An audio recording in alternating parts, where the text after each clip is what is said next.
શું નામ બેન તમારું? મારું નામ પટેલ દક્ષાબેન મીરભાઈ પટેલ. હું હાલ ખેતીમાં જોડાયેલા છીએ અને પશુપાલન બી કરું છું. ને મને થોડીક શરીરમાં પ્રોબ્લેમ હતો 12 મહિનાથી, જે ઘૂંટણનો દુખાવો હતો, ચાલવાથી બી પ્રોબ્લેમ થતો હતો, પગથિયા ચડવાથી બી પ્રોબ્લેમ થતો હતો.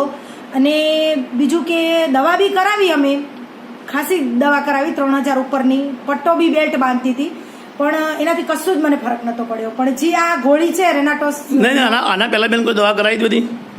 હા કરાવી હતી ને અમે દવા. અને વાઢિયાની તકલીફ? હા, વાઢિયાની બી તકલીફ હતી મને. બરાબર છે. વાઢિયાની તકલીફ તો મને 3 વર્ષથી હતી. એમાં એવું જ ઘણા જ વાઢિયાની તકલીફ હતી, કારણ કે એમાં ખૂન બી આવતું હતું. પણ હજી ને પગનો બી દુખાવો હતો. પગનો દુખાવો તો બહુ જ હતો, કારણ કે દિવસનો મને પટ્ટો બી પહેરવો પડતો હતો ઘૂંટણમાં, અને સાંજે ખુલ્લો કરું તો પેન બી થતું હતું, કારણ કે આખો દિવસ પાટો બાંધેલો હોય ને એટલે રાતે સુવામાં તકલીફ બી પડતી હતી.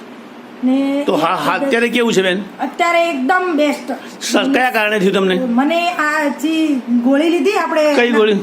આ રેનાટોસ નોવા ગોળી લેવાથી 15 દિવસમાં જ મને બહુ ફરક પડી ગયો. અત્યારે હાલ કેવું છે? હાલ એકદમ સારું છે. મને તમે લોકોને શું સજેશન આપી શકો છો? હું એ સંદેશો આપી શકું, આ ગોળી જરૂર લેવી જોઈએ બધાને. જે બે કોઈને પ્રોબ્લેમ હોય તો આ ગોળી જરૂર ખાવી જોઈએ. ઘૂંટણનો પ્રોબ્લેમ તો એકદમ સારો થઈ જાય છે, અને વાઢિયાની બી તકલીફ દૂર થઈ જાય છે. Okay, thank you.